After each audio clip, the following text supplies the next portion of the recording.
nosotros a José Manuel Urech Rivera, muy conocido por todos porque ha dado un montón de charlas, pero vamos a decir alguna cosilla suya. Nacido en Madrid, es doctor ingeniero industrial por la Universidad Politécnica de Madrid e ingeniero en automática por el Instituto Politécnico de Grenoble, Francia. Tras un pequeño tiempo laborando en IBM, en 1966 se integra en el INTA para el desarrollo de las estaciones espaciales de la NASA cerca de Madrid, llegando a ser director de la Estación del Espacio Profundo en Cebreros, Ávila, desde 1970 hasta su cierre en 1981, año en que pasa a dirigir el complejo en Robledo, donde permaneció hasta su jubilación, que ocurrió en 1999, habiendo participado activamente en las muchas misiones históricas de exploración de todos los planetas del Sistema Solar. Ha sido distinguido por la NASA con varios premios y condecoraciones por su dilatada labor. En 1988 le fue concedida la Cruz al Mérito Aeronáutico de primera clase distintivo blanco. Su jubilación no supuso el abandono de sus actividades, ya que ha seguido como consultor ocasional para la NASA, el JPL e INTA, como instructor educativo, conferenciante, participando en proyectos tecnológicos y de investigación. Ha publicado artículos técnicos en revistas de la NASA y del JPL y es autor del libro, que os recomiendo, Estaciones de la NASA cerca de Madrid, 45 años de historia, que publicó el INTA tanto en español como en inglés. En cuanto a la conferencia de hoy, titulada NASA News, Perseverance llega a Marte, es de rabiosa actualidad, pues el hecho está previsto para pasado mañana, aproximadamente sobre las 9 de la noche. En estos días hay un cierto atasco, pues naves de 3 países, Emiratos Árabes, China y Estados Unidos, han llegado a Marte, aunque ya sabemos que la NASA lleva varios años haciendo indagaciones en el planeta rojo, de lo que nos ha hablado ya José Manuel en conferencias anteriores. La enorme distancia que hay entre Marte y la Tierra, casi 500 millones de kilómetros, hace que las comunicaciones sufran una importante demora, por lo que la complicada operación de descenso del Perseverance tendrá que ser realizada a ciegas según está programada. José Manuel nos contará qué ocurrirá en estos conocidos como 7 minutos del terror y nos abrirá los ojos sobre las aportaciones tecnológicas que conlleva esta misión en temas de robótica, generación de oxígeno y otras. Amén de la novedad que supone la incorporación de un pequeño helicóptero que mejorará la exploración. Querido José Manuel, con nuestro más profundo agradecimiento por tu colaboración en este foro, adelante, somos todo ojos y oídos a tu disertación. Bueno, veis la página, digamos, portada y el tema, pues ya lo ha dicho Ángel Luis. El tema realmente, cuando en noviembre di la última charla de radioastronomía hablando con Abelardo, me propuso dar alguna otra charla y pensé que febrero era un buen momento, pues porque había una actividad importante, muy importante, como veremos. Era una actividad importante y además, pues yo siempre os he dado, en total me parece que he dado ya 12 charlas en el Ateneo. En general os daba charlas sobre mi experiencia al haber trabajado en NASA durante muchos años, pues todas las exploraciones y tal. Y con eso ya, pues yo creo que ya he agotado, entre el libro y todas las charlas que he dado, pues se ha agotado un poco el tema. Pero esto es un tema de actualidad y creo que vale la pena pues glosarlo un poco porque, como habéis dicho algunos, no veis la televisión, pues así os ayudo a entender lo que va a pasar, que creo que es bastante trascendente. Es una misión que va con objetivos parecidos a las anteriores, pero con un objetivo fundamental, y es un objetivo astrobiológico, es decir, buscar un poco el tema de la biología en Marte, de la posible biología en Marte. Eso le da un carisma especial porque, bueno, es lo que todos estamos esperando, saber si hay vida en otro planeta o no hay vida, o ha habido vida. Bien, bueno, empezamos. La misión esta tiene 4 fases. Empiezo desde el principio. El lanzamiento fue el 30 de julio del año pasado. Luego ha tenido una fase que llamamos de crucero. El cacharrito de al lado es un poco la nave que ha ido de viaje hasta Marte desde la Tierra. Se supone que pasado mañana llega a contactar con la atmósfera de Marte y se produce lo que ya mencionaba Ángel de los 7 minutos de terror, el EDL que se dice, el Entry, Descent and Landing, entrada, descenso y bueno, y posado o aterrizaje que se diría. Esa fase es realmente crítica y luego hablaremos un poco. Si todo sale bien y se posa en la superficie, a partir de ahí entonces empezaría la operación en superficie. Es un cacharrito con ruedas y tal que se va a mover por la superficie, pero luego hablaremos de eso un poco más en detalle. Lo que sí quiero decir, como he hablado del lanzamiento, el lanzamiento se hace como más o menos sabéis y os he dicho, pues cada más o menos 2 años se puede hacer un lanzamiento de mínima energía para llegar de la Tierra a Marte. Esto pasó en julio y ahí veis la trayectoria. Es una trayectoria con un poquito más de energía que la mínima y ha llegado un poquito antes, pero bueno, estaba previsto eso. Ese viaje, pues si veis, esto lo saqué ayer porque es en la página de la NASA de esta misión, tenían todos los días y en todo momento la nave de crucero y los datos sobre la distancia recorrida y lo que le faltaba. Veis ahí que ayer por la noche lleva 465.000 kilómetros de viaje, le faltaban 465 millones de kilómetros, 465 millones y le faltaba 5 millones ayer por la noche. Hoy le faltará un poquito menos, la velocidad bastante fuerte de 77.000 kilómetros por hora y pues eso, le faltaba pues un 1% más o menos de viaje. Esto es el resumen para empezar, pero creo que vale la pena porque algunos no estuvisteis en la charla que di hace 2 años, exactamente hace 2 años, yo di una charla cubriendo un poco todas las misiones a Marte, no sé si la recordaréis, los que estuvisteis. Entonces vale la pena ambientarse un poco con esta idea. Todas las misiones de la NASA están representadas en este esquema. Tiene algún pequeño error que corregir un poco, algún dato de fechas y tal que no estaba bien, pero de todas estas os hablé hace exactamente dos años, en febrero del 19. Y os hablé y creo que voy a pasar rápidamente por las diapositivas que puse en su momento, simplemente por recordarlo, que llevamos muchos años, vamos, llevamos, pero en fin, es la NASA. La NASA lleva muchos años investigando Marte. Las primeras, como veis, estas son las diapositivas algunas de las diapositivas que os presenté. El Mariner 4 es importante recordarlo porque es el primero que se acercó a Marte, el primero de cualquier agencia espacial que se acercó a Marte en el año 65 y coincidió además con la inauguración de la estación de Robledo, o sea que para nosotros tiene un significado especial y para todo el mundo el llegar a Marte pues fue un acontecimiento histórico, obviamente. A la derecha tenéis el Mariner 6 y 7, que para Cebreros y para mí tuvieron mucha importancia. ¿Por qué? Pues porque Cebreros en junio del 69 se había transferido con ciertas dudas a manos españolas. La responsabilidad pasó NASA a manos españolas. La mayoría de las estaciones estaban ocupadas con el proyecto Apolo, como recordaréis, hace 2 años que se celebró el 50 aniversario.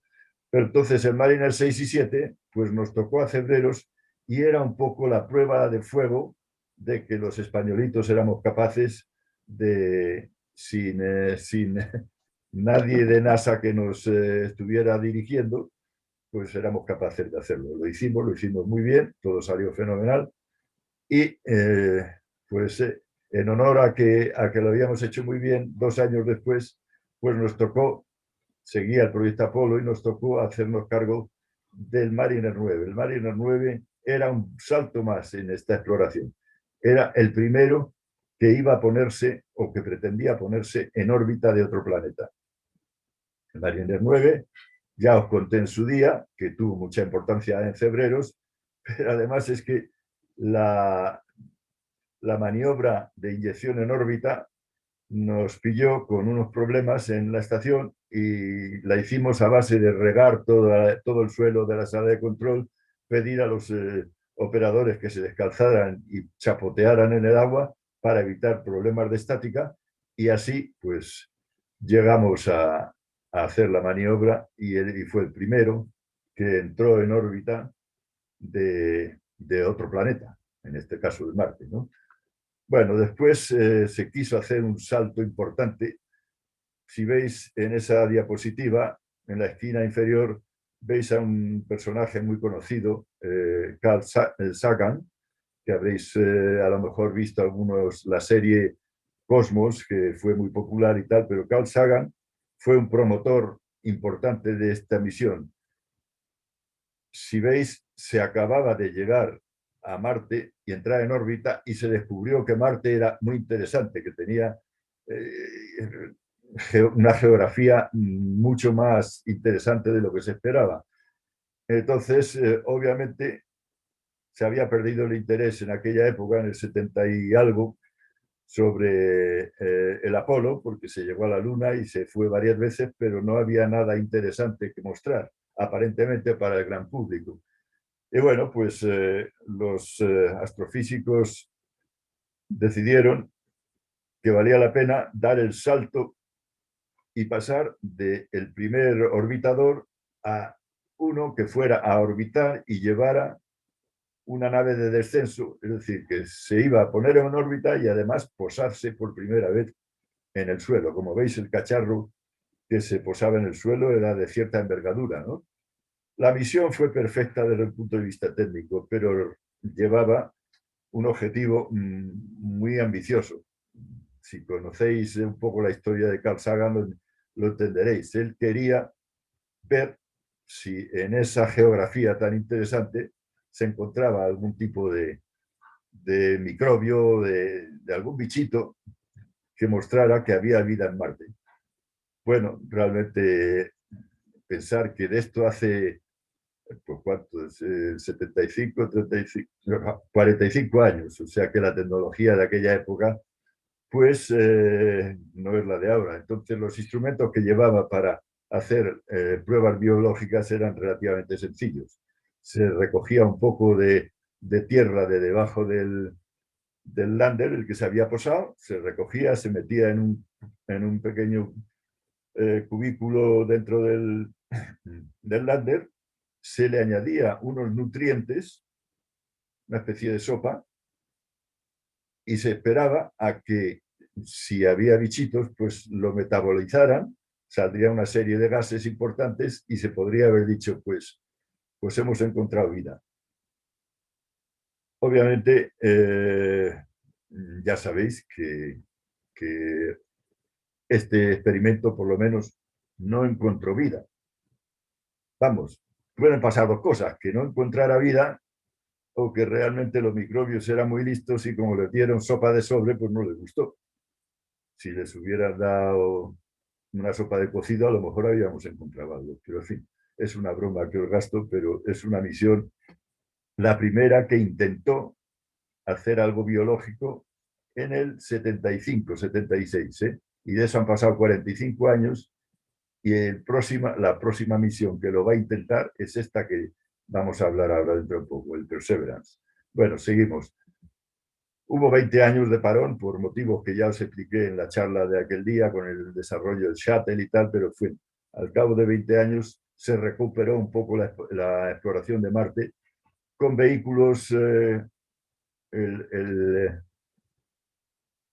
el administrador nuevo de la NASA lo que dijo es vamos a ir a explorar los planetas, pero de forma rápida, más barata y mejor. O sea, y entonces, pues bueno, pues se mandaron dos vehículos teóricamente bastante más baratos. El primero de la izquierda era el Global Surveyor, simplemente aparte de las fotografías que hizo, pues lo que sacó, y fue interesante, como veis, es un mapa con altitudes, es decir, un mapa geográfico de Marte, ¿no? Los colores, como sabéis, no es el color de Marte, los colores, el código de colores desde azul, que es una cierta profundidad con el nivel medio, hasta el blanco, que es los grandes volcanes que veis a la izquierda, pues que están por encima de los 12.000 metros, ¿no?, de altitud. Bueno, fue importante, fue barato, pero fue importante. El siguiente era todavía más barato. El siguiente es el Mars Pathfinder. El Mars Pathfinder, pues se hizo casi con material electrónico de los que se puede comprar en una tienda normal de electrónica, como pudiera ser aquí MediaMarkt y tal. O sea, que realmente se pretendió hacerlo lo más barato posible y demostrar que se podía ir de forma barata a Marte. Y encima, aparte del equipamiento, no llevaba gran instrumentación científica, porque lo que pretendía demostrar es que se podía llegar y además moverse un poquito por Marte. La forma de construirlo ya lo he dicho, pero además, para posarse en Marte, se había visto con los vikingos que el terreno, que desde órbita parecía perfectamente liso, pues estaba lleno de pedruscos enormes y por lo tanto es muy difícil posarse. La gran idea, pues recubrir todo la nave que iba a ir a posarse en Marte con airbags o globos que en el momento oportuno se inflarían y entonces se soltaban los globos, empezaba a botar por Marte y al final pues se paraba, se desinflaban y entonces salía un pequeño vehículo, un pequeñito vehículo que, en fin, que exploró un poco y demostró que se podía ir de forma barata a Marte. Pero en fin, se siguió luego ya con proyectos un poco más orientados a, no a buscar vida, sino en búsqueda del agua. Es decir, que lo más importante, pensando en si había podido haber alguna forma de vida en el planeta, pues lo fundamental era ver un poco la historia del agua. Entonces, el Mars Odyssey ahí a la izquierda en 2001, pues su objetivo, entre otras cosas, que sacó unas fotos muy bonitas del Polo Norte, Polo Norte de agua, como sabéis, que ya os expliqué, que tiene un espesor, una capa de hielo de 2.000 metros de espesor, es decir, que hay mucha agua en el Polo Norte. Pero bueno, lo fundamental es que hizo un scanning de toda la superficie del planeta y, como veis en la imagen inferior, se ve claramente, este es un código de colores, cuanto más azul es más contenido posiblemente de agua, porque no miraba el agua, sino que miraba el hidrógeno. Entonces, bueno, pues con eso se veía que debajo de la superficie, sin penetrar demasiado, había un contenido de agua importante. Si veis, cuando se acerca al Polo Norte, pues el Polo Norte se veía morado, es decir, que el Polo Norte tenía tenía mucha agua y además se había visto directamente. Pero bueno, es atractivo pensar que esta nos dijo que agua hay en muchas zonas. Cuanto más cerca de los casquetes polares, lógicamente, más contenido. Lo que pasa es que ese agua está normalmente por debajo de la superficie. Es básicamente lo que, bueno, en Siberia es muy conocido, el permafrost, es decir, que está la capa de tierra encima y debajo está el hielo. Bueno, no quiero extenderme porque si no se nos va el tiempo. Las otras misiones que continuaron en el 2004 pues fueron dos pequeños vehículos, dos rovers que llamamos en el lenguaje este de varias ruedas y tal, una envergadura un poco mayor que el MPF, pero bueno, cada uno se posó por el mismo sistema de los robos que había descubierto hace unos años la nave Mars Pathfinder, con esa tecnología. Y entonces el Opportunity y el Spirit han estado paseándose por todas esas zonas de Marte, pero estudiando la geología y la mineralogía de, de esa zona de Marte. Evidentemente han encontrado, sobre todo Opportunity, han encontrado minerales, muchos minerales que muestran que Marte tuvo un pasado importante acuoso. Son minerales que se producen, digamos, en contacto con gran cantidad de agua. Si veis la foto que aparece, unos minerales blanquecinos, ya os lo conté en su día y por eso tengo la foto de más abajo. esos minerales no son muy corrientes en la Tierra. Es jarosita. Jarosita es un mineral que se descubrió cerca de un pueblo de Almería que se llama El Jaroso, por eso se llama la jarosita. Entonces, más o menos en aquella época, cuando se descubrió que había jarosita en Marte, pues más de uno pensó, bueno, nos están tomando el pelo y lo que están es haciéndonos fotos del desierto de Almería. Pero yo puse esa foto de broma para que vieran que, hombre, si se hubiera hecho en Almería habríamos visto el toro de Domecq. Pero bueno, son bromas. Ya sabéis que yo con Marte me gusta gastar alguna broma de vez en cuando. Bueno, las siguientes misiones, y voy avanzando en el tiempo, el Mars Reconnaissance Orbiter fue el 2005 y lo que más le caracteriza es el salto impresionante tecnológico. Es un orbitador que tiene una capacidad fotográfica de alta definición, es decir, que ya las fotos que se mandaban antes no son nada comparables con las que manda este cacharro. Y además, la tecnología de comunicaciones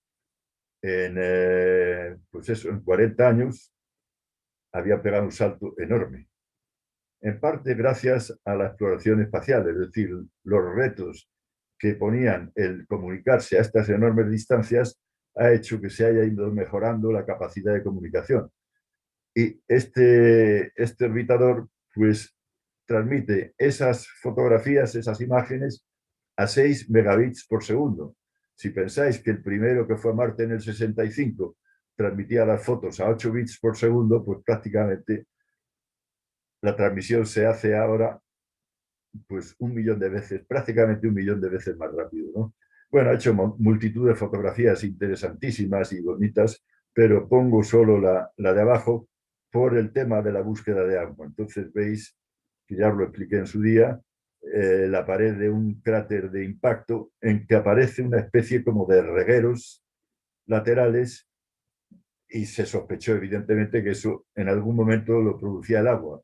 No solo se sospechó, sino que a lo largo del tiempo se ha visto que en momentos determinados del cambio de estaciones y tal, existe un cierto caudal de agua, no es agua realmente, es lo que se llama salmuera. Salmuera es una mezcla de agua muy rica en sales, entonces la salmuera, seguramente sabéis que se utiliza aquí para deshacer los hielos y tal, la nieve, es esa mezcla porque aguanta 20 grados bajo cero sin congelarse. Entonces, pues en determinadas condiciones, ya sabéis que Marte es muy frío comparado con la Tierra. Vamos, no comparado con hace unas semanas que hemos tenido aquí mucho frío, pero vamos, sí, es mucho más frío. Bueno, en algún momento determinado, pues escurre parte de esa salmuera, es decir, que debajo de esa primera capa, pues hay un hielo, y ese hielo, pues en algún momento, pues se descongela, la mezcla con las sales y tal, y pues se detecta agua poquita, pero agua mezclada con sales. La siguiente misión, el Fénix, ya fue a búsqueda de hielo y de agua, pero en zonas no ecuatoriales, porque como sabéis, en las zonas ecuatoriales, y lo había visto el Mars Odyssey, pues el contenido de agua es poco. Pero más cerca del casquete polar, pues se posó el Fénix, y este fue el primero que realmente, escarbando un poco en el terreno, contactó directamente con el hielo. Si veis, pues se aprecia la manchita blanca y tal de hielo. Es decir, que bueno, pues rascando el terreno hay agua, ¿eh? Y hay otros sitios mucho más atractivos con contenido de agua, sin tener que llegar al polo, porque claro, en el polo sabemos que hay mucha agua, pero hay mucho frío también. Bueno, sigamos con las misiones. ¿Cómo voy de tiempo? Un poco justo, sí. Bueno, la siguiente es el Mars Science Laboratory, es el precursor, digamos, del Perseverance. Es un rover también, un vehículo de 6 ruedas y tal, que se posó en el 2012 y está recorriendo Marte, pero su objetivo era básicamente ir poquito a poco subiendo a un monte, el monte Sharp, de 3.000 metros de altitud, que está muy estratificado y entonces ir analizando desde un punto de vista geológico, pues esos estratos y tal, en fin, siempre buscando un poco conocer el pasado de Marte, no solo el presente, sino el pasado. La foto de abajo a mí me parece muy atractiva porque es una de las que sacó pues, claramente de un lago seco, totalmente seco en la actualidad, pero lleno, como veis, pues de sedimentos que han llegado a formar rocas y tal, y son rocas sedimentarias de cuando aquello estuvo inundado de agua. Bueno, seguimos y ya con esto acabo. El Insight es el último que hablé con vosotros en el 2018. Acababa de posarse en el suelo y pretendía ya profundizar un poco en el conocimiento no de la superficie, sino un poco del interior de Marte. Llevaba un sismómetro, que es el cacharrito que se ve ahí. El sismómetro ha estado funcionando bastante bien y ha detectado bastantes pequeños movimientos sísmicos, pero luego llevaba una sonda termométrica que tenía que penetrar en el terreno hasta una cierta profundidad para estudiar un poco el flujo de calor que sale del interior de Marte, es decir, un poco el gradiente. Eso, después de 2 años intentando que, en fin, que se clavara de alguna manera, pues la verdad es que no lo han conseguido, es decir, que eso ha sido un fallo. Bueno, pensar que realmente de todas estas misiones que hemos visto, estas son las misiones exitosas, pero para que valoréis un poco lo que significa el ir a Marte, la estadística hasta la fecha de las misiones, no solo de la NASA, sino de todas las agencias rusa, europea y tal, la estadística es que solo el 40% de esas misiones han sido exitosas. Con lo cual, pues bueno, crucemos los dedos porque pasado mañana esperamos que esta sea de las buenas. Bueno, seguimos. Pero ya nos metemos en harina, es decir, que voy un poco retrasado, pero a lo mejor me dais un toque cuando os canséis. Bueno, el Perseverance que tenéis ahí, ¿qué objetivos tiene? Pues ya los he dicho un poco al principio. Son objetivos fundamentalmente orientados a la astrobiología, es decir, hablamos ya de biología, de posible vida, ¿eh? Y eso le da un carácter, yo creo que importante, vamos, yo le doy por lo menos un carácter importantísimo y emocionante. Bueno, lo primero es, la misión lo que pretende es explorar zonas que tengan una posibilidad de haber sido habitables en el tiempo lejano, en los tiempos lejanos. Es decir, zonas pues que no sean puro desierto, que no, en fin, que no dice nada, sino zonas ya un poco más atractivas. Entonces, se ha estudiado una serie de zonas posiblemente ambientales y vamos a intentar posarnos en una zona atractiva.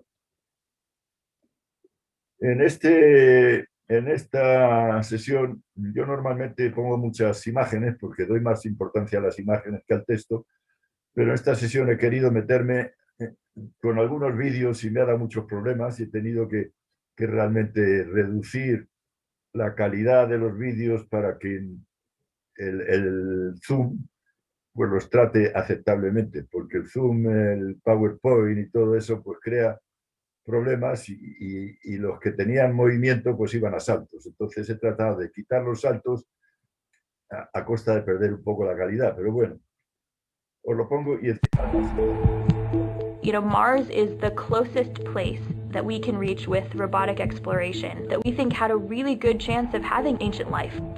The Perseverance rover will land at a location called Jezero Crater. Jezero Crater is a very interesting place. It's a crater that once held a lake. It had an inflow channel and it had an outflow channel. That means it was filled, the crater was filled with water. In Jezero, we have probably one of the most beautifully preserved delta deposits on Mars in that crater.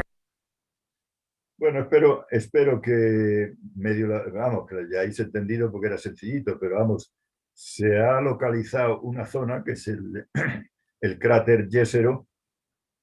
Es un cráter de 47 kilómetros, un cráter no de volcán, sino cráter de impacto, que tiene 47 kilómetros de diámetro, es decir, que era un cráter grande y en el pasado pues estuvo cubierto de agua. Como veis, a la izquierda se ve el cauce del río, que es lo que ha enseñado este señor, la entrada de agua, y luego, pues obviamente, por otro lado, salía el agua. Pero lo que es interesante es que en la entrada de agua hay una zona que está iluminada en morado.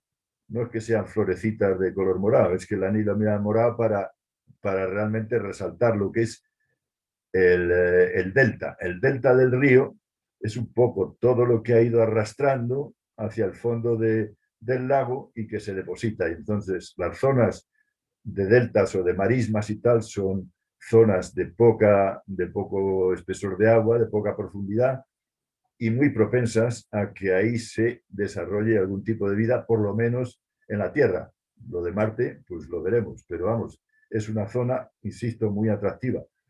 Lo que pasa que si veis, y luego hablaremos, es que a la izquierda de esa zona pues está un poco difícil de posarse. En el delta también, y sin embargo, pues a la derecha es una zona relativamente suave para posarse, y es lo que pretendemos, posarnos más o menos en esa zona. Pero en fin, se va a estudiar en detalle esa zona en particular. Esos son los objetivos, pero claro, no solo queremos ver zonas posibles, sino en esas zonas posibles hay que buscar indicios biológicos. Es decir, hay que buscar muestras de que haya existido una posible vida microbiana en el pasado en esa zona. Avanzo un poco y ahora pongo la misma zona, como veis, pero, en fin, los colores estos tampoco son los colores naturales. Luego veremos una foto del color natural. Es una foto en que realmente al detectarse diferentes minerales, para saber las zonas de qué tipo de mineral está compuesto, pues las han iluminado. Pero lo más interesante, creo, es que si veis en la orilla izquierda, se ve una zona, vamos, toda esa zona se ve verdoso. Ese color verde indica que son carbonatos, carbonatos. O sea, el mineral son carbonatos. Las otras zonas tienen menos interés y no me entretengo. Pero ¿qué pasa con los carbonatos? Pues en tierra, esta es una muestra de una laguna muy salada y tal, en que la orilla está absolutamente saturada de carbonatos. Y el carbonato tiene un interés especial en la búsqueda de microbios ancestrales y tal, porque muchos de esos carbonatos son de origen biogénico. Es decir, que hay determinados microbios que ayudan a formarse esos carbonatos. Yo creo que es una zona en donde hay que mirar, porque en tierra, en esa zona de carbonatos, se encuentran restos fósiles bastante claros de microbios, ¿no? Esa persona que se ve ahí, como os he dicho, eso es en la Tierra, no es Marte, pero vamos a ver si en la zona de Marte encontramos algo parecido. Mirad qué bonito. Eso visto con un microscopio es otro tipo de carbonato, es un carbonato magnésico. Es el carbonato magnésico que con un microscopio se ven esas formaciones. Y entonces podéis pensar, bueno, pero eso es en Marte. No es en Marte. Esto es en una laguna que hay aquí cerca, en la provincia de Segovia. En esa laguna hay un tipo de bacteria, que ahora no me acuerdo del nombre, porque la memoria me flojea, pero es un tipo de bacteria que consigue hacer este tipo de formaciones y bueno, pues eso es interesante buscarlo en Marte. Ahora, como veis, esto es una fotografía vamos a llamar con microscopio, o una fotografía, ¿cómo se llama? Bueno, de tipo microscópico. Entonces, interesa mucho que el cacharro que mandamos a Marte lleve una capacidad fotográfica de ver cosas extremadamente pequeñas. Hay una de las cámaras que puede hacer una fotografía perfecta de un granito de sal. O sea que este tipo de estructuras, si las encontramos en Marte, se podrían fotografiar. Os lo pongo como ejemplo, pero vamos, esto está en Segovia. Bueno, ¿por qué pensamos que podemos encontrar algo? Pues esto, si vosotros habéis alguna vez mirado o curioseado de cuáles son o de cuándo son las primeras formas de vida en la Tierra, estos son estromatolitos. Estromatolitos son estructuras, como veis, más o menos rocosas, producidas por unas cianobacterias. Cianobacterias es por su color azulado. Cianobacterias que realmente fueron las primeras formas de vida detectadas en la Tierra. Las primeras formas de vida que lo que hacían estas cianobacterias descubrieron la fotosíntesis y entonces en la atmósfera de aquella época de CO2 en la Tierra, pues inhalaban bueno, absorbían el CO2 y expelían oxígeno, es decir, que empezaron con la oxigenación de la atmósfera. Os estoy hablando de 3.500 millones de años atrás. Es decir, que en 3.500 millones de años se detectaron las primeras formas de vida en la Tierra, entre 3.500 a 3.700. Son formaciones que se encontraron fósiles en Groenlandia y en Australia, y realmente todavía en algunas zonas de la Tierra, en lagunas, como veis, muy poco profundas, pues siguen subsistiendo estos estromatolitos. No me sale el nombre. Pero bueno, ¿por qué digo lo de los 3.500 millones de años? Porque en la Tierra ya en esa época, por lo menos, había empezado la vida. ¿Y por qué 3.500 millones de años? Pues porque en Marte en la búsqueda de agua se ha demostrado, y está perfectamente reconocido, que en Marte hace 3.500 millones de aire, perdón, de años, el Marte era muy acuoso, tenía una atmósfera importante y tenía grandes cantidades de agua, como habéis visto, lagos, ríos y demás. Es decir, que si en la Tierra hace 3.500 millones de años surgió la vida, ¿por qué no podía haber surgido en esa misma época que había condiciones climáticas suaves en Marte? ¿Por qué no podía haber? Eso es lo que estamos buscando. Eso es lo que estamos buscando. Bueno, digo que estamos, pero realmente quien lo va a buscar es el Perseverance de la NASA. Yo es que todavía no me he olvidado de que era parte de la NASA. Bueno, si veis, este es uno de los trocitos de fósil de estromatolitos. Pero bueno, es curiosidad. Major goal of the Perseverance mission Si veis, is esto lo pongo to como investigate curiosidad, simplemente astrobiology on Mars, que and in ahora en esta particular misión hay to address the biólogos. question of whether life ever Otras veces existed hay on físicos, Mars. ingenieros, The geólogos. En Perseverance esta rover misión starts with a hay design that's además very biólogos. similar to Curiosity, but we've added to it Y a whole new set of science instruments. el And these Perseverance, science instruments así were en una vista purposefully rápida, tiene selected una serie de to help instrumentos, us in the search for la biosync. mayoría pensados en la búsqueda de indicios biológicos.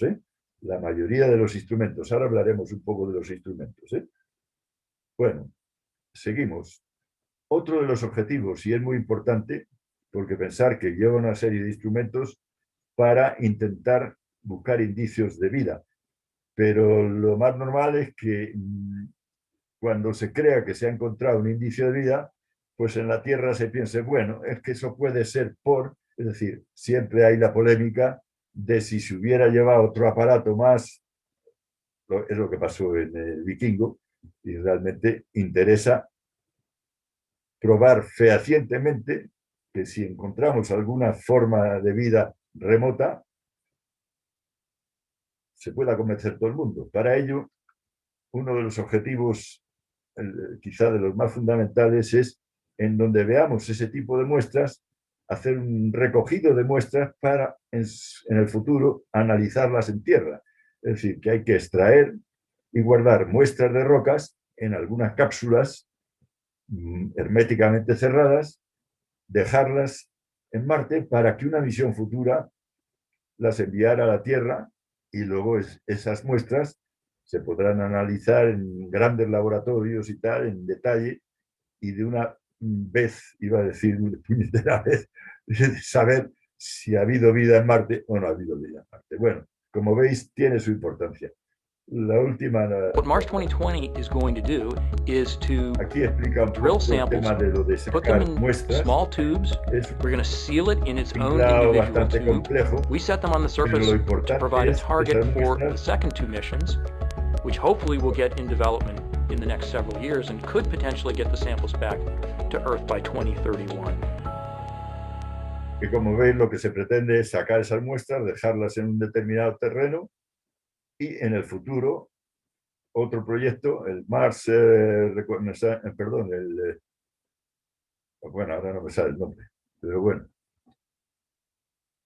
Bueno, el proyecto que recuperará esas muestras y las traerá a la Tierra. Como habéis visto, pues hay que recogerlas, hay que lanzarlas desde superficie a la órbita de Marte, donde hay otra nave esperando ese encuentro, se encuentra, se hace el traspaso de las muestras y luego esa nave en órbita, en un momento oportuno, las lanza para que llegue a la Tierra. En la Tierra, pues llegará con un paracaídas y caerá en una zona pues que ya se verá y entonces hay que analizarlo. Bueno, es un proyecto muy interesante, muy interesante, pero vamos, es del futuro. Bueno, esto es simplemente eso, que realmente el proyecto lo que pretende es en determinadas zonas y dejarlo más o menos todo en una zona. We are working on something that is the cleanest we've ever really attempted to send into space. The Perseverance mission has as its central goal astrobiology and also being the first step in Mars sample return. It has to be super clean. We don't want to have these samples come back from Mars and discover life in them, but then realize, oh, that's life that was in the apparatus when we sent it to Mars. Bueno, supongo que lo habréis entendido. El que hablaba es el científico jefe, como veis es relativamente joven, lo cual es interesante, pero lo que hablaba es que tiene una importancia tremenda la fabricación de esas cápsulas y sale un poco el proceso. Entonces, todo esto, si habéis visto, todos van como si estuvieran tratando de evitar el coronavirus, pero no, es que realmente se trabaja para que todo sea en atmósfera limpia. Pero en el caso de la fabricación y preparación de las cápsulas, se hace una habitación dentro de la sala limpia, pero una habitación en que realmente la limpieza es absoluta. ¿Por qué? Porque realmente, como dice este buen señor, pues sería triste el mandar todo esto a Marte, meter unas muestras y luego cuando llegaran a la Tierra abrirlas y ver que realmente se nos ha colado unos virus de gripe o de algo así de la Tierra, pensando que lo que queremos es ver lo que viene de Marte, no lo que hemos mandado de la Tierra a Marte. Por eso es por lo que la fabricación la he puesto para que veáis un poco la importancia, ¿no? Bueno, vamos a hablar un poquito de los instrumentos, pero no quiero profundizar mucho porque técnicamente son muy elaborados todos, pero en fin. Tenéis en la parte superior el mástil en donde van dos cámaras, dos equipos que llaman el Mastcam y el Supercam. El Mastcam es una cámara, vamos a llamar un poco convencional porque lleva dos objetivos para hacer fotografía en estéreo, 3D, pero la capacidad de esa cámara es que puede hacer panorámicas perfectas, lo cual es importante para la navegación y el movimiento del vehículo por la zona, estudiar un poco la zona por donde se mueve para que en tierra pues se decida qué zonas interesa explorar más y tal, dirigir un poco el movimiento. Pero por otro lado tiene la capacidad, un zoom tan potente que es capaz de hacer una fotografía de una mosca desde el extremo de un campo de fútbol al otro extremo. Es decir, que tiene una potencia de zoom o de tele que para cosas pequeñas pues será importante, ¿no? Aparte de eso, pues se utiliza en general para la navegación. Pero bueno, la siguiente es ya más orientada a la cosa biológica. Es un Supercam que como veis, pues han contribuido los franceses a esta, porque lleva un láser, y una bueno, como diríamos, una microfotografía, una cámara de microfotografía, porque realmente sin acercarse mucho al objetivo, a la zona que se quiere explorar, desde 7 metros puede lanzar el láser, que es un punto muy más pequeño que la punta de un bolígrafo, ver y entonces generar, digamos, una especie de fusión para analizar, me estoy liando, para analizarlo con un espectrómetro, ver qué tipo de mineral es, pero también hacer una fotografía detallada de ese punto, por lo que pudiera ser que las formas que se vean pues puedan decir algo sobre su origen biológico, ¿no? Ese es uno de los instrumentos importantísimos para el tema biológico. Si veis un poco más abajo está el MEDA. El MEDA es una estación meteorológica con la banderita española. Es agradable conocer que realmente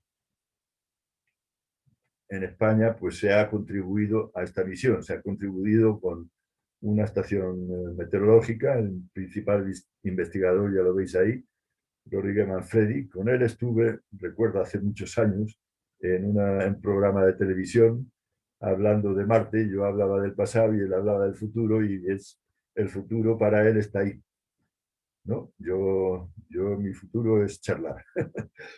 Bueno, es interesante que el Centro de Astrobiología del Instituto Nacional de Técnica Aeroespacial en España haya contribuido de esta manera. No es la primera vez, ha contribuido en otras misiones anteriormente, ¿no? Está claro que es importante el conocer la meteorología, los vientos y tal, o sea que realmente no hace falta dar mucha explicación. A la izquierda veis el RIMFAX, que ese lo han aportado los noruegos. Los noruegos han aportado el RIMFAX y lo que pretende es un radar con capacidad de penetrar en la superficie hasta una profundidad de 10 metros. Es decir, con eso pues, se puede estudiar la estructura del suelo desde el punto de vista geológico y tal, pero también es interesante que ese radar distingue si hay agua, si hay hielo o si hay, como os decía, salmuera. Es decir, que puede distinguir las tres cosas, lo cual es interesante. Aparte de eso, con las cámaras que están en el mástil, pues suponeros que resulta que hay un reguero de hormiguitas por ahí, cerca de las ruedas, pues evidentemente no lo verían las cámaras. Sin embargo, con el RIMFAX, como penetra el suelo, pues nos enteraríamos de que hay un hormiguero debajo. En fin, esto es una broma que siempre gasto, lo de los bichitos en Marte, porque bueno, pues es una broma, pero que espero que algún día deje de ser broma, ¿no? A lo mejor después de esta misión. Bien, es una broma, insisto. No es que nadie lo tome en serio, ¿no? Veis a la derecha un brazo robótico muy elaborado y en la punta lleva dos instrumentos importantes también para biología. Uno es el Pixel, que es un espectrómetro de rayos X, también con su cámara, su microcámara y tal, pero en fin, no os voy a detallar. Son capaces esos espectrómetros de detectar compuestos orgánicos de cierta complejidad. Pero quizá el más importante, el Sherlock, es un espectrómetro de resonancia ultravioleta. Si tuviera Luis, nos podría dar una conferencia sobre esto. Son espectrómetros de tipo Raman que son capaces de detectar moléculas biológicas de gran complejidad. Es decir, puede detectar la diferencia entre un ácido nucleico o, no sé, moléculas complejas, ¿no? Una proteína, por ejemplo, o cosas así. Es decir, que se va dispuesto a ver cosas. Vamos a ver si hay suerte. Y hablando del brazo robótico, pues me hizo ilusión no explicar el brazo robótico, sino hablar del cuento de Cenicienta. Que digo, el cuento de Cenicienta es, como sabéis, la humilde fregona que luego pues encuentra el príncipe y tal. Aquí en este caso sí es una humilde fregona, pero no encuentra un príncipe, sino que encuentra un trabajo fantástico, ¿eh? Os lo pongo, es un vídeo porque además este está en español y se entiende. Y la chica es simpática. Cuando yo me pongo a pensar cómo fue que yo llegué aquí, es algo que yo no me lo puedo creer.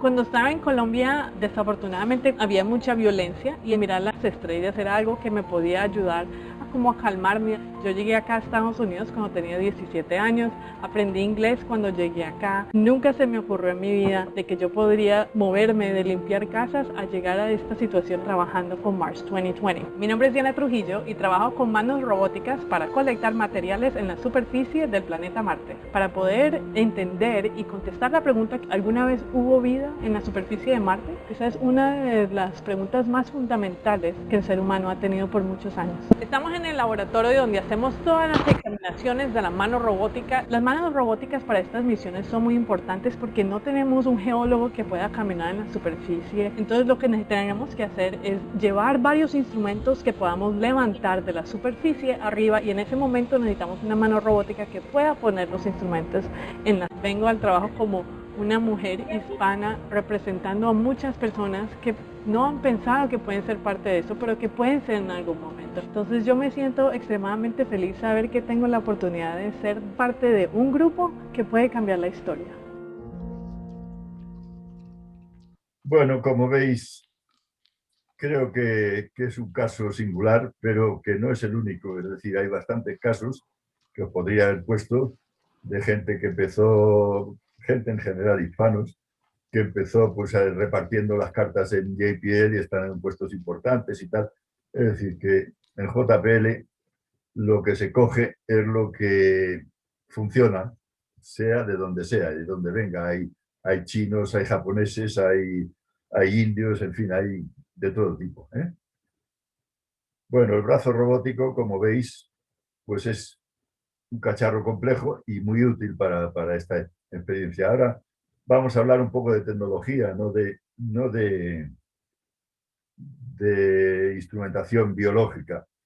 Pero el MOXIE tiene bastante importancia. ¿Por qué? ¿Veis? Ese cacharrito va dentro del Perseverance y, como digo ahí, pues respira como un árbol. ¿Qué quiero decir con eso? Pues que realmente el MOXIE lo que hace es inhalar el CO2 de la atmósfera de Marte, y expira oxígeno. Es decir, que conseguimos producir, vamos a probarlo, se va a probar, producir oxígeno en Marte a base de extraerlo del CO2.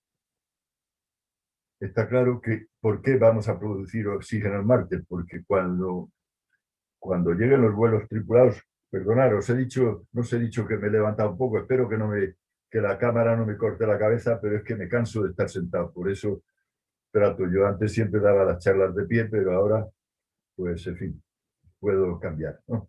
Digo que harán falta 25 toneladas para salir. ¿Qué quiero decir con eso? O sea, pues que cuando haya vuelos tripulados, realmente, si hay que llevar todo el combustible y todo el oxígeno a Marte, pues realmente la misión es francamente complicada.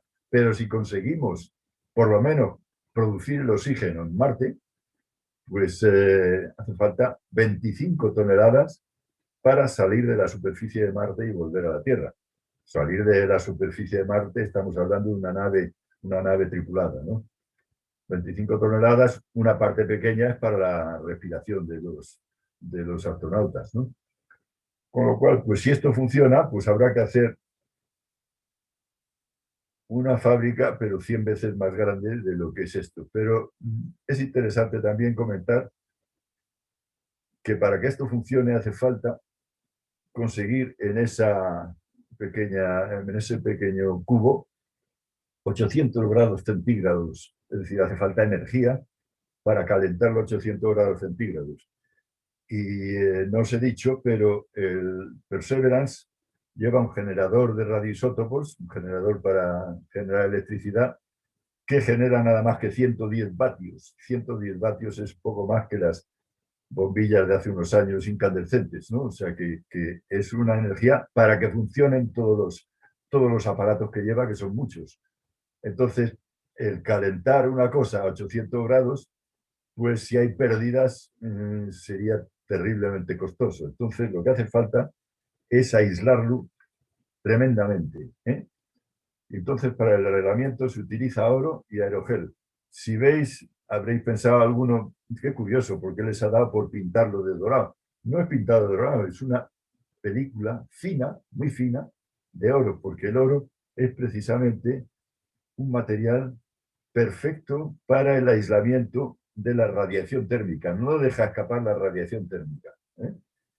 Y el aerogel es un elemento que yo creo que os lo conté en alguna otra charla. Es lo que llaman humo sólido, pero es prácticamente una especie de espuma hecha con bueno, digamos, vidrio, con sílice. Es una espuma, pero que realmente el 99% de esa espuma es aire, minúsculas burbujas de aire que realmente hacen de aislamiento perfecto para la conducción térmica. Es decir, que tenemos aislamiento para la conducción y aislamiento para la radiación. Total, que podemos calentar eso una vez y la temperatura de 800 grados se nos mantiene durante cierto tiempo a pesar del frío que hace fuera, ¿no? Una muestra de la capacidad de aislamiento del aerogel la tenéis ahí, ¿ves? Una capa de aerogel, debajo un mechero Bunsen calentando la capa y encima una flor que prácticamente no se entera. Es decir, es un aislamiento fenomenal, pero en fin, para las casas saldría un poco caro, ¿eh? Bueno, este es un cacharro interesante como experiencia tecnológica, ¿no? Y pensando en el futuro. Este otro es también un cacharro simpático, es un pequeño helicóptero. Es un helicóptero para, si funciona, pues dar más flexibilidad a la exploración en Marte. Es decir, que no solo ir por la superficie, sino tener capacidad de saltar determinados obstáculos y observar. Es un pequeño cacharrito. Como veis, todo el mundo trabaja como si estuvieran en un hospital de coronavirus, ¿no? Todos. Perseverance carries with her a grand experiment in spacefaring technology, a helicopter, the name of which is now Ingenuity. Esa es un poco la ceremonia, porque el desarrollo del helicóptero se ha hecho aparte, no se ha hecho en el desarrollo principal del Perseverance, y entonces los que han el equipo de desarrollo del helicóptero al final hacen entrega a los del Perseverance para que lo integren. Realmente va a ir un poco como si fuera un polizón pegado en la barriga del Perseverance, pero bueno, pues va a hacer el viaje a Marte. Bien, aquí tenéis un poco lo que se pretende con el helicóptero. Como veis, Perseverance, antes de ponerlo en marcha, se aleja lo suficiente, porque si falla el despegue y se estrella con él, cuando más esté mejor, para evitar posibles problemas. Un momento valioso que sería catastrófico.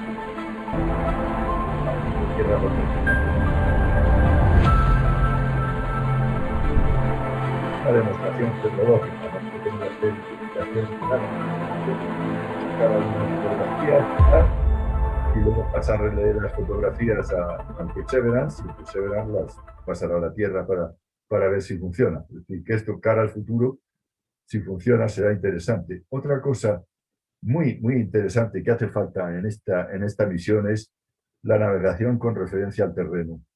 Como veis, esta es la imagen de parte del delta, con el río y tal. Este es el color, digamos, natural de esa zona, ¿eh? El color así un poco tirando a rojizo oscuro del planeta Marte, ¿no? Pero ya os dije dónde queremos posarnos.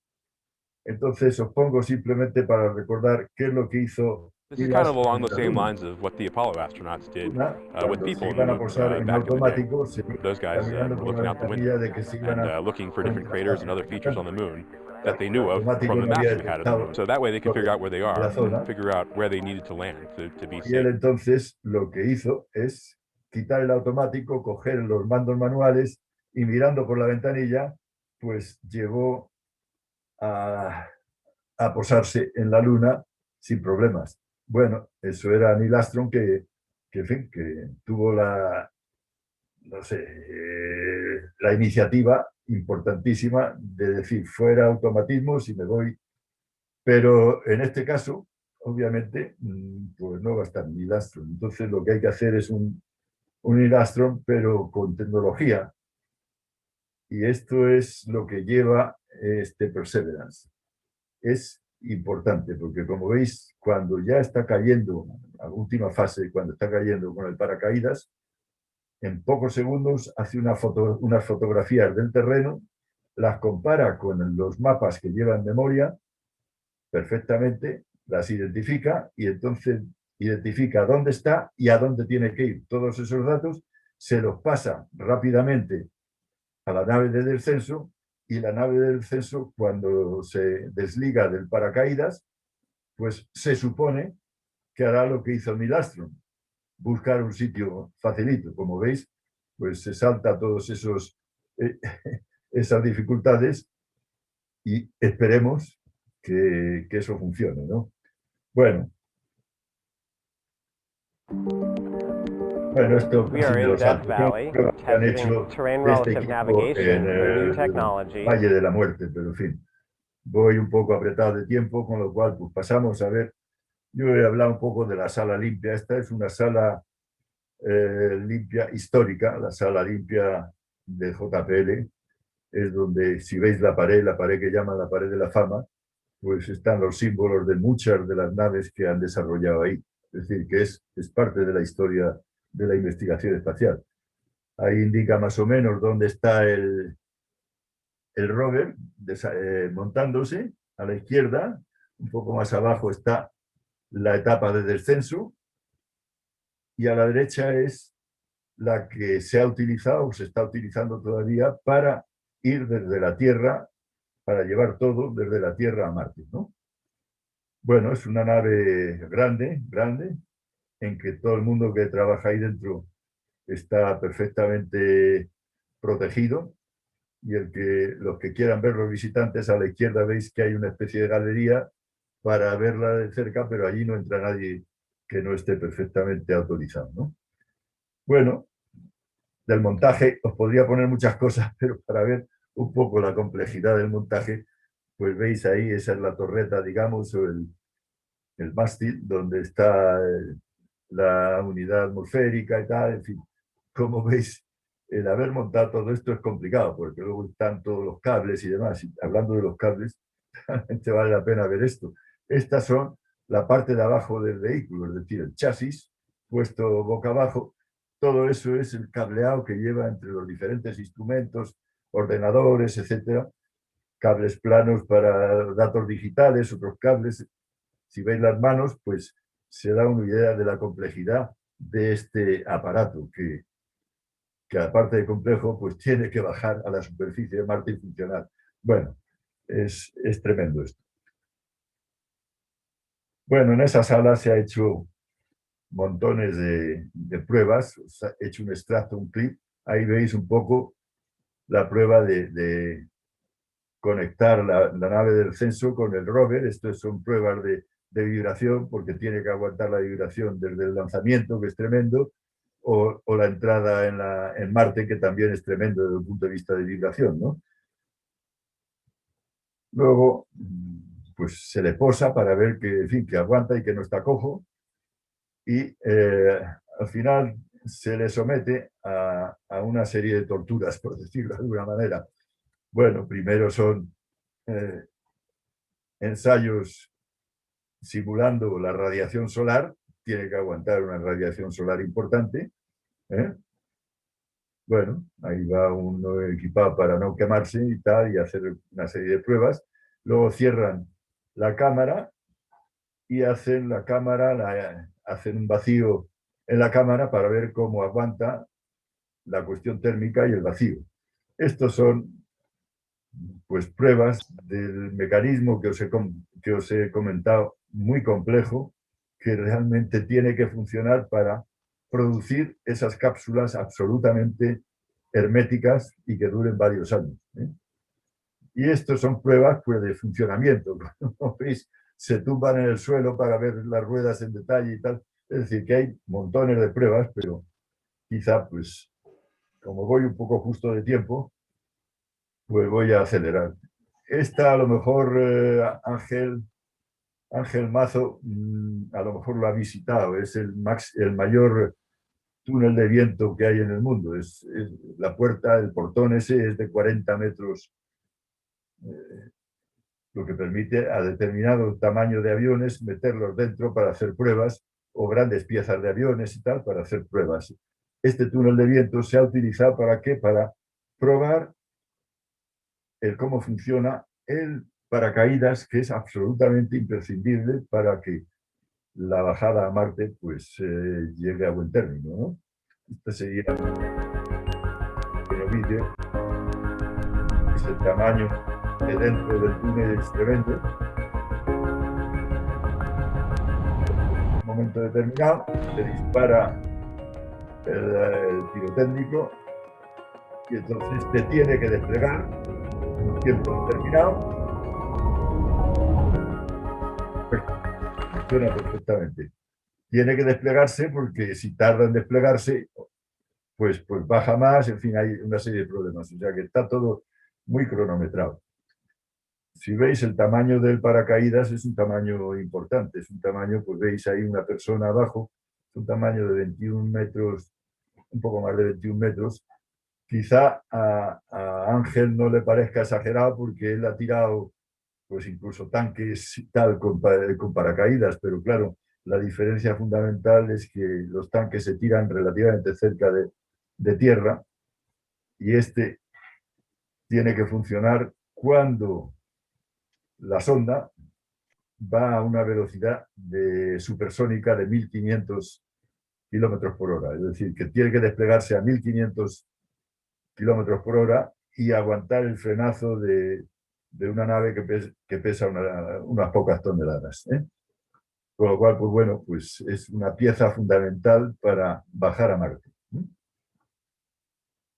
Bueno, esta simplemente la pongo porque me hace ilusión. Vamos. Hablo del pequeño equipo en JPL, todos esos que se han hecho la foto al pie del edificio de dirección de JPL, son gente que ha participado en el desarrollo de esta misión, que ha participado o está participando en el desarrollo de esta misión.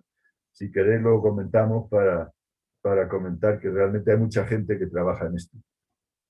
Bueno, pero voy un poco ya terminando. La configuración de vuelo. La configuración de vuelo, pues, se hace con dos conchas. La de la izquierda es el escudo térmico, la de la izquierda es el escudo térmico, veis el tamaño con respecto a la persona.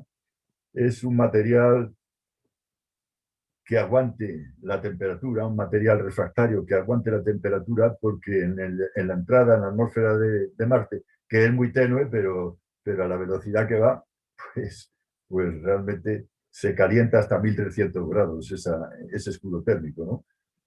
Ese escudo térmico alojará el Perseverance y la nave de descenso, y luego se tapa con la tapa esta, que bueno, una vez tapado, y si lo veis, pues los marcianos cuando lo vean caer podrían decir que viene un platillo volante, como dicen aquí, los platillos volantes famosos.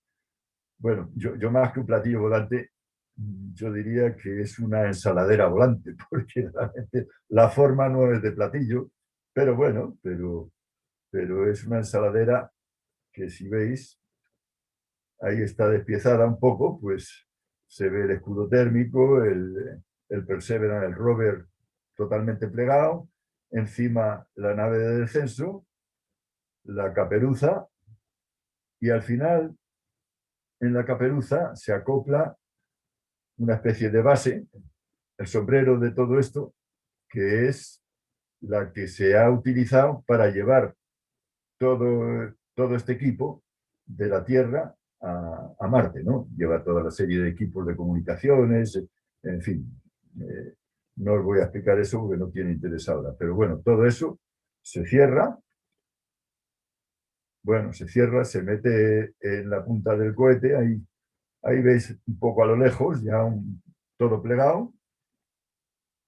El tamaño es más grande, lo que pasa es que está bastante alejado con respecto a la foto que he encontrado, pero luego todo esto se cierra, se sube a la punta del cohete un Atlas, el Atlas se dispara, que eso pasó en 30D, y realmente, pues bueno, así es como ha ido siguiendo su viaje de la Tierra a Marte. En esas fotos yo creo que sí que habréis pensado que se parece a la ensaladera.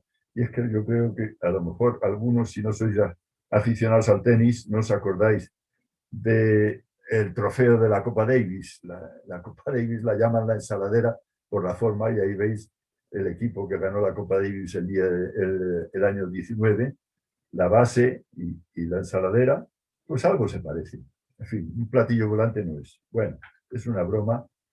Y venimos a lo que se llama los 7 minutos de terror. Los 7 minutos de terror, me voy a acercar porque no lo leo bien, pero en fin, espero que vosotros lo veáis bien. 10 minutos antes de contactar con la atmósfera, perdonad, se libera, empezando por la izquierda, se libera de la parte que ha utilizado para el viaje de crucero.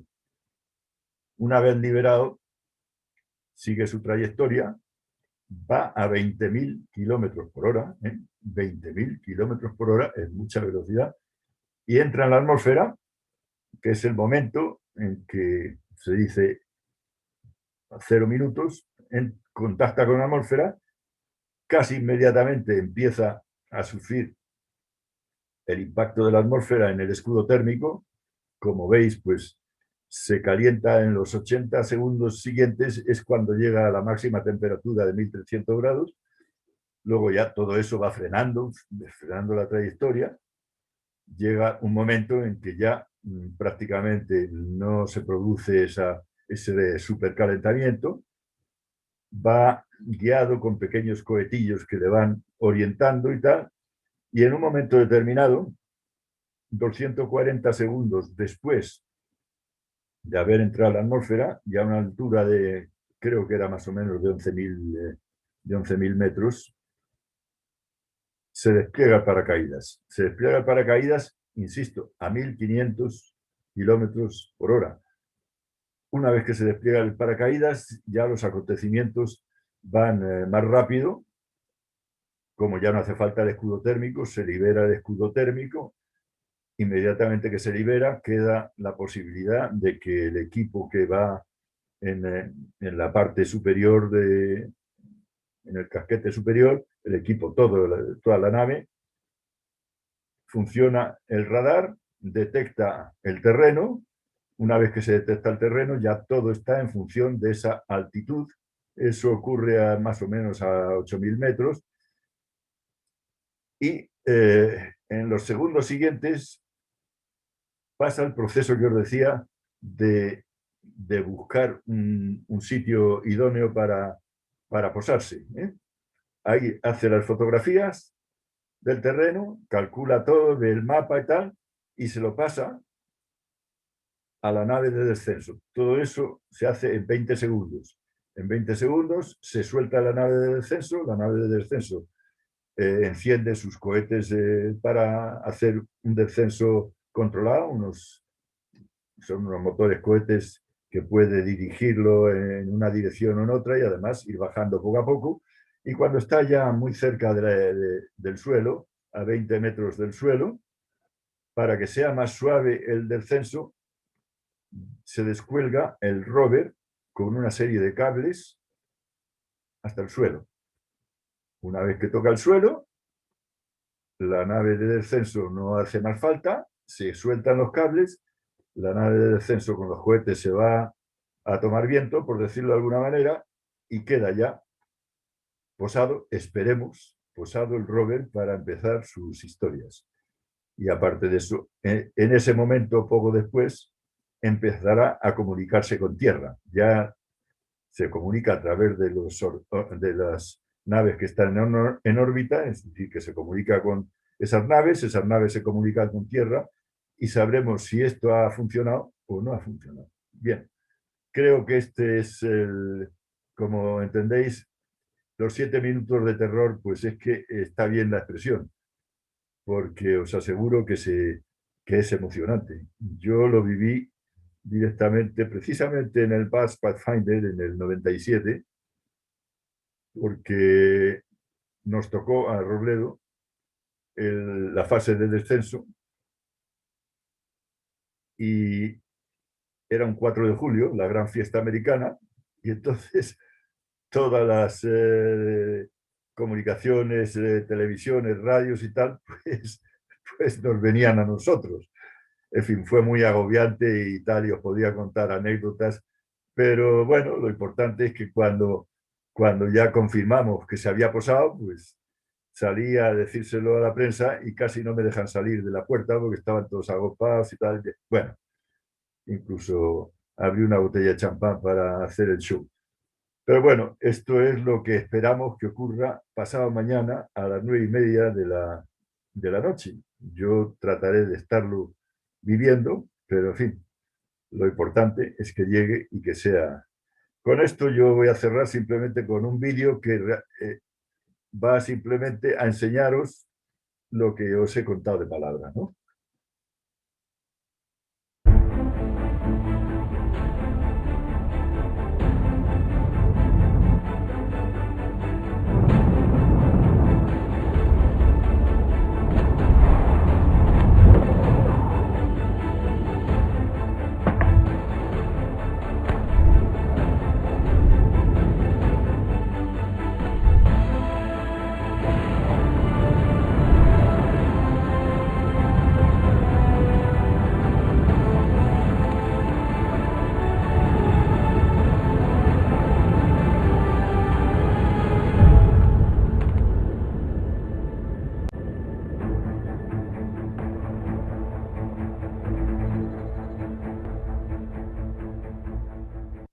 Como veis, si todo sale bien, ahí se queda el pobre Perseverance. Se diría que se queda a vivir su vida, pero realmente lo que se queda es a ver si hay vida en Marte. Es decir, que ha habido, no a ver si hay vida, a ver si ha habido vida en Marte. Entonces, es una misión de gran importancia. Con esto yo creo que podemos cerrar.